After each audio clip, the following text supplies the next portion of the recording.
ये हमारा जो चार्ट मॉडल है ये प्रेजेंट कर रहा है various parts of a flower. इसमें हम फ्लावर के इंटरनल और एक्सटर्नल दोनों पार्ट्स के बारे में जानेंगे। सबसे पहले है पेडिसल। पेडिसल का पर्पस क्या है कि ये एक फ्लावर को प्लांट के साथ जोड़ के रखती है। Then thalamus. थैलेमस फ्लावर के सभी इंटरनल पार्ट्स को टाइटली ग्रिप करके रखता है। Then sepals. Sepals are green leaf like structure, these hold the petals. जब हम किसी फ्लावर के पेटल्स को निकाल देते हैं, ये पेटल्स है जो किसी फ्लावर का कलरफुल पार्ट होता है। जब हम किसी फ्लावर के पेटल्स को निकाल देते हैं तो हमें फ्लावर का इंटरनल स्ट्रक्चर दिखाई देता है। ऐसे हम इस चार्ट मॉडल की मदद से किसी फ्लावर का डायसेक्शन का फर्स्ट हैंड एक्सपीरियंस जो है वो भी कैप्चर कर सकते हैं।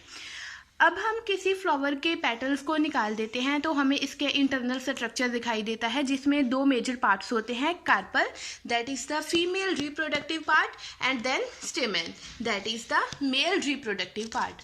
जब हम कार्पल की बात करते हैं तो इसके 3 मेजर पार्ट्स होते हैं, स्टिग्मा, स्टाइल एंड ओवरी।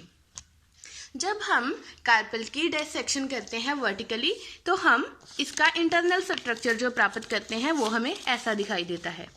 इसमें नीचे ओव्यूल होता है और ऊपर एक पाइप लाइक स्ट्रक्चर होता है। जब हम किसी ओवरी की हॉरिजॉन्टल डायसेक्शन करते हैं तो हमें जो ओव्यूल है वो ऐसे दिखाई देता है। अब हम बात करते हैं मेल रिप्रोडक्टिव पार्ट यानी कि स्टेमेन की। स्टेमेन के 2 पार्ट्स होते हैं, एंथर एंड फिलामेंट।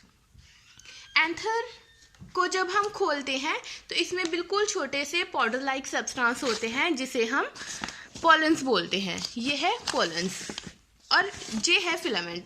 जो फिलामेंट है वो एंथर को फ्लावर के जो थैलेमस है उसमें टाइटली ग्रिप करके रखता है।